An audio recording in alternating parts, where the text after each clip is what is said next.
Caminando juntos podremos llegar, trabajando unidos vamos a triunfar.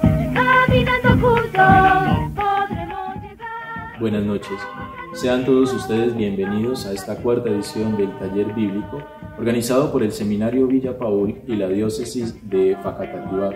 Para este segundo encuentro nos acompaña Jessy Triana, doctor en Teología y magíster en Ciencias Bíblicas, con el tema Tradición oral y escrita en la liturgia de renovación de la Alianza. Quienes no han tenido la oportunidad de ver nuestro primer encuentro, ya está disponible en nuestras redes sociales. Bienvenidos. Caminando juntos podremos llegar, trabajando unidos vamos a triunfar. Caminando juntos podremos llegar, unidos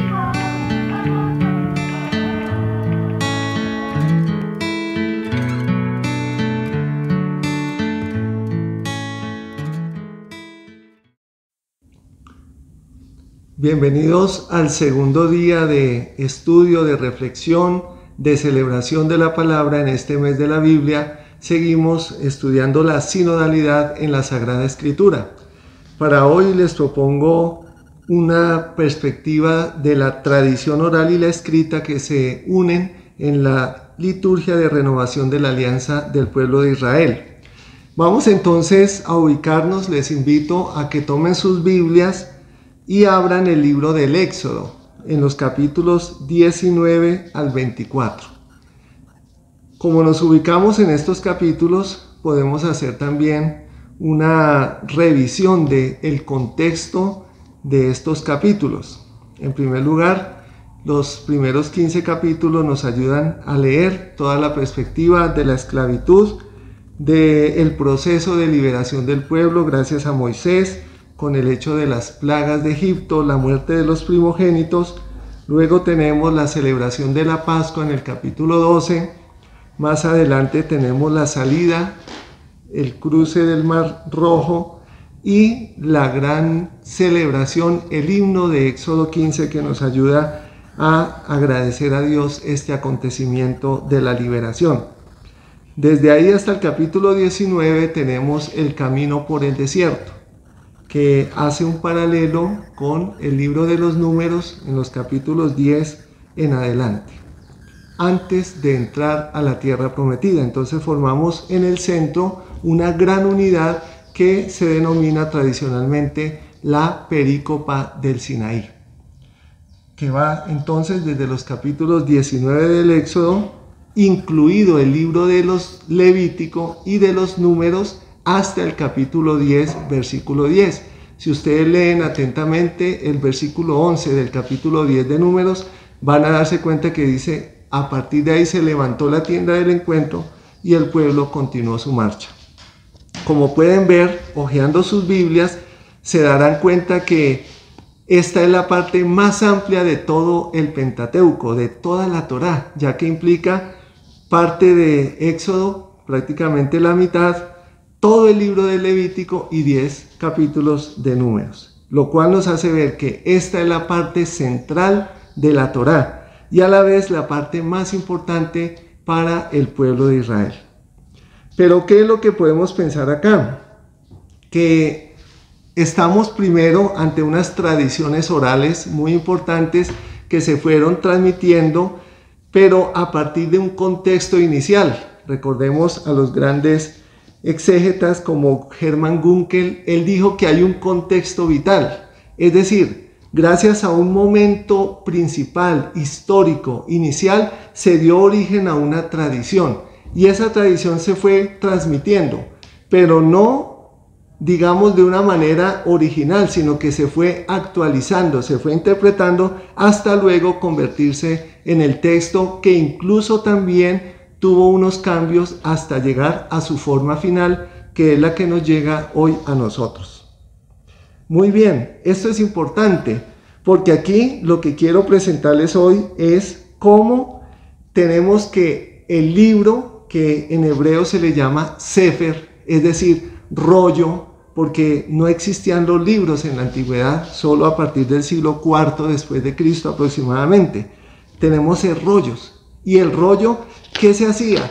La comunidad lo desenrollaba y lo leía. Eso lo podemos encontrar también en Lucas capítulo 4, donde Jesús va a Nazaret y dicen que le acercan el rollo y él lo desenrolla para leerlo y lo enrolla para entregarlo.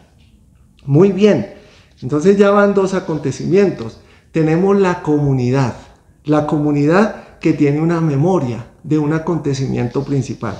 Esa memoria lo lleva a transmitirlo de generación en generación, pero luego queda consignado en un libro.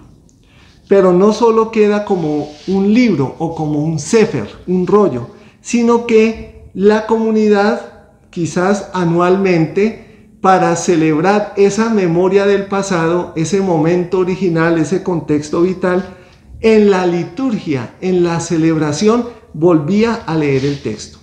¿Cuál es la invitación que yo les hago en este día y en el marco del mes de la Biblia? Que no leamos el texto solamente como un mensaje revelado para la salvación, para la moral de nosotros como creyentes, sino que lo leamos como una celebración litúrgica, como un acto comunitario. Y vamos a encontrar algunos sentidos bastante interesantes acá. Bien, vamos entonces, en primer lugar, luego de esta aclaración, a ver que hay un ritual. Recordemos que la liturgia se basa en los ritos, en los momentos celebrativos, así como nosotros en la Eucaristía tenemos la liturgia penitencial, la liturgia de la palabra y la liturgia eucarística. Son momentos en secuencia, progresivos, pero a la vez unidos necesariamente en crecimiento. Entonces, yo titulé el ritual como escribir, leer y sacralizar el texto, es decir, adquiere un valor sagrado. Recordemos lo que dice el Concilio Vaticano II, que la escritura es el centro, no solo de la teología, sino de la comunidad, es el centro de todas nuestras vidas. Por eso el mes de la Biblia nos hace vivir este momento y nos hace también como motivarnos y llamarnos la atención. ¿Qué tan central es la palabra de Dios en nuestras vidas? Voy a hacerles una pequeña imagen. Si miramos el capítulo 19, nos habla de la preparación de la alianza. Y allí cómo se refleja en el texto con lo que llamamos una teofanía. Recordemos que la teofanía es una manifestación de Dios. ¿Cómo? Con signos grandes. Aquí que vemos rayos, truenos, el humo, la nube que baja sobre la montaña, el olor. Y eso genera en la gente algo que se llama miedo. Pero no el miedo que sentimos nosotros, sino el temor. Eso lo podemos relacionar con el libro de la sabiduría. Recordemos que el principio de la sabiduría es el temor de Dios. Proverbios. En el capítulo 20 viene la proclamación de las 10 palabras, es decir, el decálogo. Si lo notamos, no hay una lectura, no, hay una proclamación. Por tanto, acá estamos en una tradición oral. Y es muy interesante porque este capítulo 20, con lo que llamamos 10 mandamientos, que acá tendríamos que llamarlos decálogo, 10 palabras, no las dice Moisés, es Dios mismo el que las proclama a su pueblo. Luego de los capítulos 21 al 23, en paralelo con las 10 palabras, viene lo que tradicionalmente se le conoce como el código de la alianza. Al parecer es el código más antiguo que encontramos en la Biblia, que, haciendo estudios de toda la Torá, está en paralelo con el libro del Levítico, capítulos 17 y siguientes, y con el libro del Deuteronomio, capítulos 12 al 26. Esos tres, que se les llama códigos, se pueden estudiar en paralelo y nos pueden mostrar diferentes momentos de la historia de Israel como comunidad, porque estamos hablando de sinodalidad, y la sinodalidad es la comunidad que se apoya. En este caso estamos diciendo que la sinodalidad de Israel se fundamenta en dos elementos. Uno, el texto, el rollo, el sefer, que es la palabra de Dios. Y dos, la celebración, la liturgia de renovación anual. Y en el capítulo 24, que es paralelo con el capítulo 19, es lo que llamamos un quiasmo un paralelismo, encontramos el ritual de la alianza, que consiste en ya entronizar el texto. Entonces pasamos de una teofanía a un texto que se entroniza, es decir, se pone en la mitad de la comunidad. Bien, entonces vamos a ver cómo se da cada uno de esos momentos, porque la idea es que leamos también los textos nosotros, que los vayamos saboreando allá en nuestras casas. En el capítulo 19 entonces tenemos que el pueblo va por el desierto y llega a la llanura frente a la montaña del Sinaí. Sinaí también tiene otros nombres, recordemos, se le llama el monte Oreb en otra tradición conocida como deuteronomista, y también se le llama la montaña. En el término Sinaí quizás viene de la raíz Sinaj, que significa zarza. Ya lo podemos relacionar con Éxodo capítulo 3, donde Moisés llega a ese monte que se le llama Oreb, acá en el Éxodo 3, y ve una zarza que arde sin consumirse. ¿Qué es eso? Volvemos y lo relacionamos, teofanía, manifestación de Dios. Entonces nos recuerda que hay un proceso de llegada luego de la salida de Egipto y que todo el pueblo está ahí, pero que Moisés sube a la montaña. Y esto allí en los versículos 4 al 6 vemos como una fórmula de lo que conocemos como un credo histórico, es decir, recordar las acciones de Dios. Eso es el Éxodo, esos son los salmos, recordar todo lo que Dios ha hecho por su pueblo. Entonces acá vemos que también intervienen los sacerdotes. Los sacerdotes comunican lo que Dios transmite a Moisés. Vean que es una labor comunitaria y eso es lo que estamos resaltando al hablar de sinodalidad, esa gran invitación del Papa Francisco. Todos hacemos parte de una comunidad y tenemos una función. Ellos dijeron, todo lo que dijo Yahvé, Dios, haremos, en el versículo 8. Luego encontramos una actitud de escucha. Esa escucha invita al pueblo a que esté atento. Acá el signo más hermoso, que no lo conocemos nosotros en la tradición cristiana, es el de sonar el chofar, el cuerno. Cosas así particulares que tenemos, por ejemplo, en Semana Santa sonar la matraca, eso es muy propio de nosotros como católicos, pero para el judaísmo es muy único el chofar, el cuerno, que se toca principalmente el gran día de la expiación. Por eso acá el cuerno es para que el pueblo se purifique, el pueblo haga una preparación espiritual y a la vez corporal. Bien, luego baja Dios y nos hace ver que es un espacio sagrado. Si nosotros hoy lo dimensionamos a nuestra práctica comunitaria, diríamos, ese lugar sagrado es el templo, es el lugar donde está la comunidad y donde Dios se hace presente. Notemos la simbología, que no solamente estamos haciendo narración de hechos que nos ubican allá en un monte Sinaí, sino que realmente está representando la liturgia del pueblo de Israel en el templo de Jerusalén. Hay una unión entre el espacio y el tiempo que se vuelve tiempo sagrado. En el capítulo 20 ya tenemos la proclamación de las 10 palabras. Recordemos algo muy interesante. Las 10 palabras se repiten en Éxodo 20, las encontramos en el Deuteronomio, en el capítulo 5, versículos 6 al 22, y si leemos con atención, en Levítico capítulo 19 también está el decálogo, pero leído en el contexto sacerdotal. Esa es la tarea que les dejo, leer todos estos capítulos. Vamos a notar particularidades, claro, porque depende de las tradiciones. Eso creo que es muy importante cuando hablamos de sinodalidad. No es que todos vamos con las mismas ideas, con el mismo caminar y la misma forma de vestirnos y de arrodillarnos, no, sino que esa diversidad de la iglesia se refleja en prácticas, claro, de unidad, de servicio, solidaridad, pero diversas para las necesidades de todo el pueblo. Luego esto se amplía, que es el tercer momento, con el famoso Código de la Alianza. Podríamos decir que los códigos, como ya los mencioné, los 3, son una ampliación de estas 10 palabras. Toda la Torá, todo el Pentateuco, incluso las narraciones, las historias de Abraham, de Isaac, de Jacob, son ley, pero ley narrada. Pensémoslo en nuestro contexto, catequesis, formación comunitaria. ¿Ven cómo la sinodalidad también requiere eso? Formación comunitaria. Y son una ampliación. ¿Por qué? Porque solo decir no matarás, pues es claro, es preciso, pero necesita ampliarse y aplicarse cuando el pueblo de Israel está o en el desierto, o está organizándose en la tierra de Canaán, o está ya en época de la monarquía, o incluso después del exilio, cuando vuelven a reorganizarse al regresar a Jerusalén.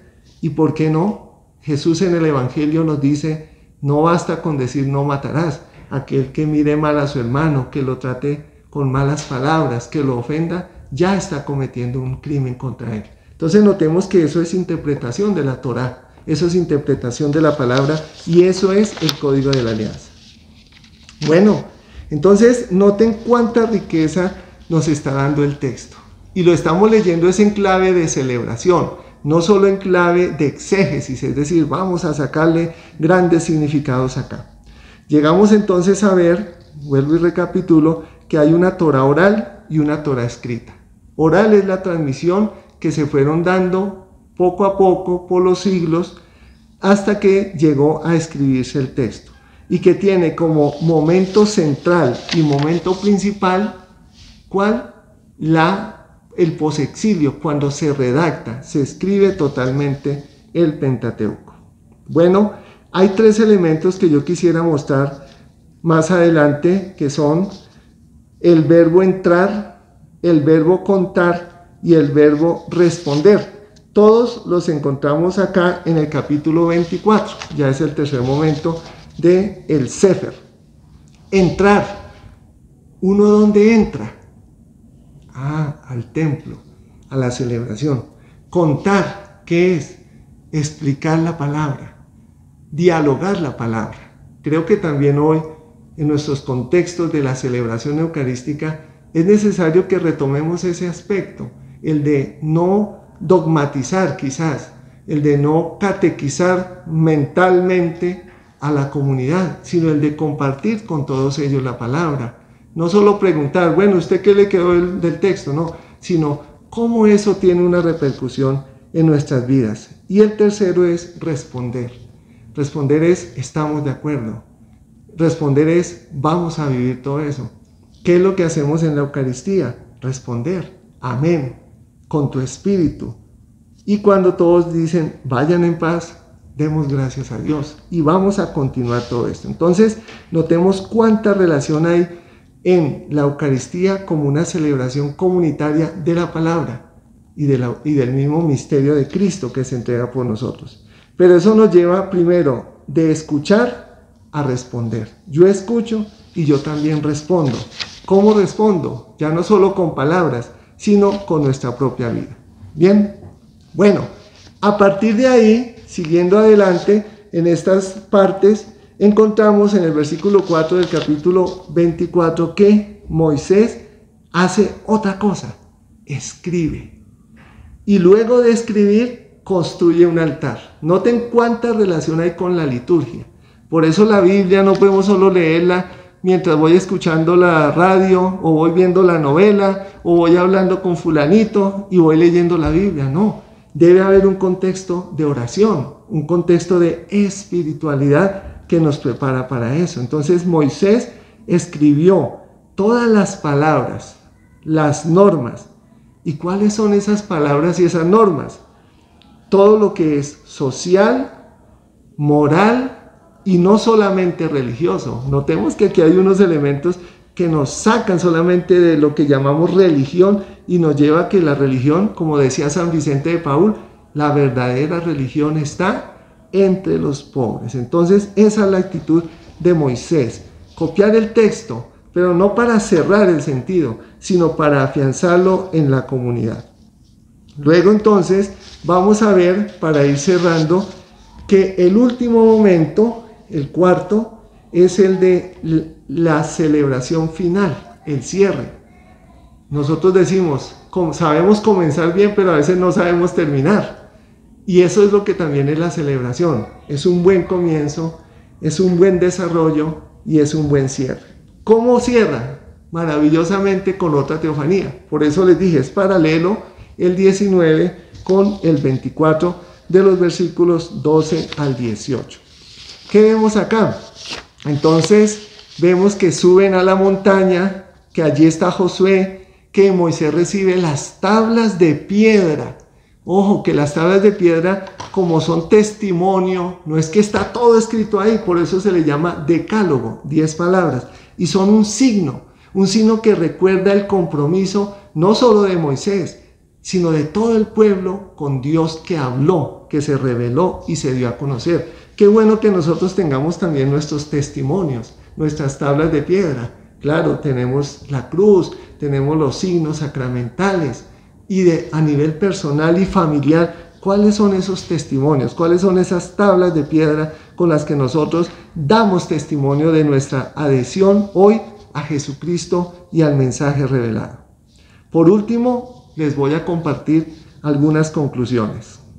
Este recorrido por la sección del libro del Éxodo, que les dije se denomina Perícopa del Sinaí, es un ejemplo de la amplia y rica combinación de tradiciones orales y escritas y de los contextos originarios. Claro, nos ayuda a recuperar un poco esa historia, pero no es la historia del desierto, es la corte real, es el templo, es la cultura popular y también los gestores de esas tradiciones, los legisladores y los sacerdotes. Hay un esfuerzo por comprender y actualizar el contenido y el mensaje de la Torá. ¿Quiénes lo actualizan? Los profetas. Y lo que llamamos la tercera parte de la Tanakh, los Ketuvim, es decir, los escritos, pero en circunstancias históricas diferentes, antes del exilio, durante el exilio, después del exilio, en época romana, en época de Jesús. Ahí también se actualiza la palabra, se sigue releyendo, y hoy nosotros, 20 siglos después, ¿cómo estamos actualizando la palabra? ¿Solo nos aferramos a un texto en el pasado?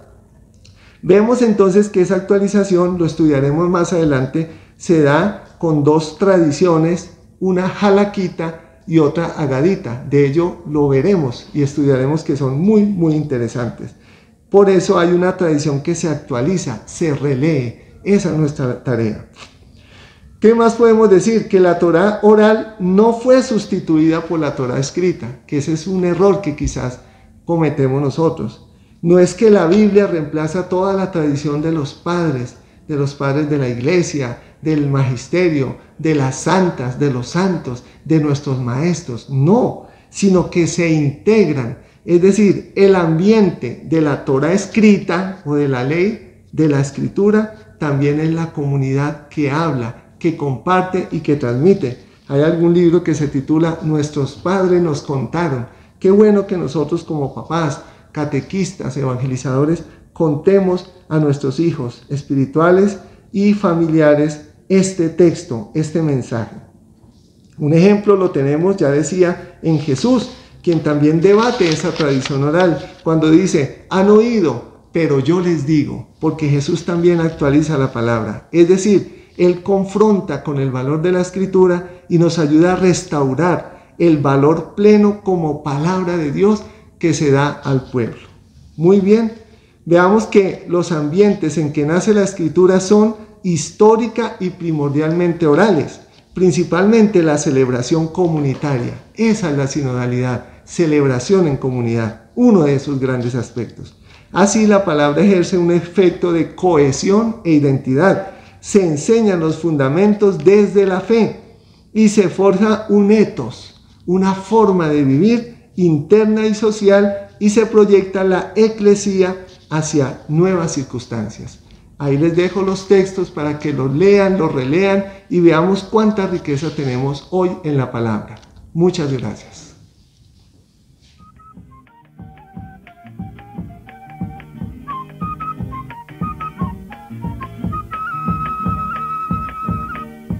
Caminando juntos podremos llegar, trabajando unidos vamos a triunfar. Caminando juntos podremos llegar, trabajando unidos vamos a triunfar.